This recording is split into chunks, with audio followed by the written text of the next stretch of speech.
Hi, I'm Bob Voss, also known as New Business Bob. Welcome to the New Business Bob Show. Larry, the accounting guy, is with me today, and we're going to be talking about a very important subject, and that subject is SE tax, or self-employment tax. Even if you're a small business owner, you still got to pay your taxes, and SE tax is a real big thing that you always got to be concerned about. I work with Larry, and he tells me every year how much SE tax I have to pay. But Larry, what is SE tax? Well, SE tax, as you said, SE stands for self-employment.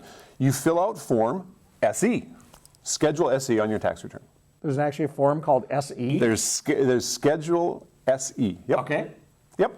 So the self-employment tax, I want to start with the not self-employment tax, the employee tax. Okay, because a lot of people are employees and they get it taken out of their paycheck. You've probably gotten a paycheck from an employer, and out of that paycheck, your employer deducted at least 2 taxes, maybe 4. The 2 taxes he has to withhold on the very first dollar are the FICA taxes, which are broken into 2 components, Social Security and Medicare. Okay.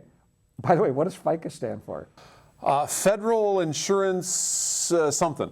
Contributions Act. Contributions Act. I know something that he doesn't. Congratulations. Congratulations. Yeah, there you go. Okay. So FICA has 2 components, Social Security and Medicare. The percentages, technically, the Social Security is 6.2% and the Medicare is 1.45% of your pay. The employer deducts that from your pay. They may also deduct federal income tax and state income tax if you have the right amount of wages and tax bracket and low exemptions and that kind of stuff. But that's another show. Okay. The FICA is the flat 7.62% on the first dollar earned up to a maximum of, it varies year by year. For 2015, the limit is $118,500. Social Security tax is 1.45% of your earnings, and there is no limit on that.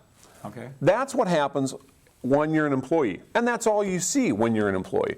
What you don't see is that your employer matches that dollar for dollar and sends that into the government with your So employers are actually penalized for having employees. Well, they pay a tax. Okay, they pay a tax for just having like employees. the employee does. Okay. It's a shared tax by the employee and the employer. Okay, and if you add all that up between what the employer pays and what we pay, what is it? 15.3%. 15.3%, okay?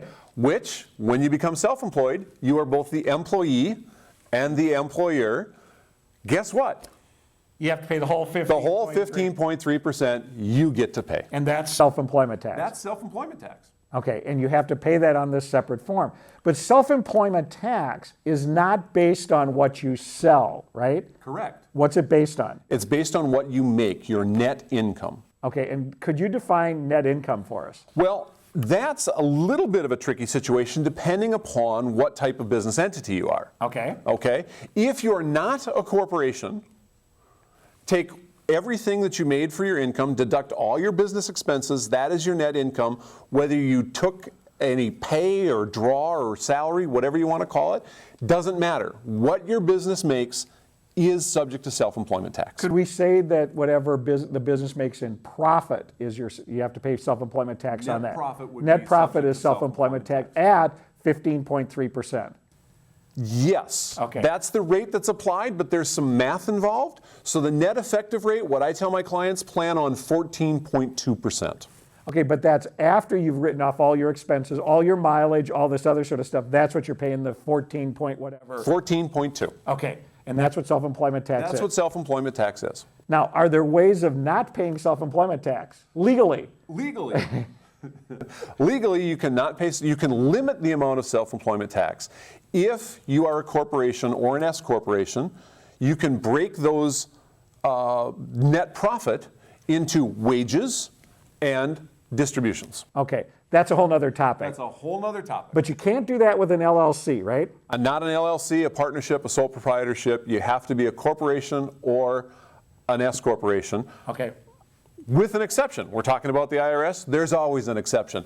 You can be an LLC, but choose to be taxed as a corporation and then get the benefit of limiting that SE tax. But for most of the people out there who are forming either sole proprietorships or limited liability companies, guess what? You're paying self-employment tax on every dollar of profit you make for your business, Profit right? you make, 14.2% should be set aside for your self-employment tax. And you would suggest setting that aside every like month or quarter or whatever so that when it comes due, you have the money to pay for it, right? Actually, you probably should be sending it into the IRS on a quarterly basis. So yes, set it aside on a weekly or monthly basis so that at the end of the quarter, you have what you need to send into the IRS. And we're going to do a whole nother video on quarterly taxes and keeping track of this stuff as well. Larry, thanks for being here. My pleasure. Thanks for watching this, and I hope you now understand what self-employment tax is. It's a really big deal if you're starting a business. Thanks for watching the New Business Bob Show, and don't forget to subscribe to my YouTube channel. Thanks for watching.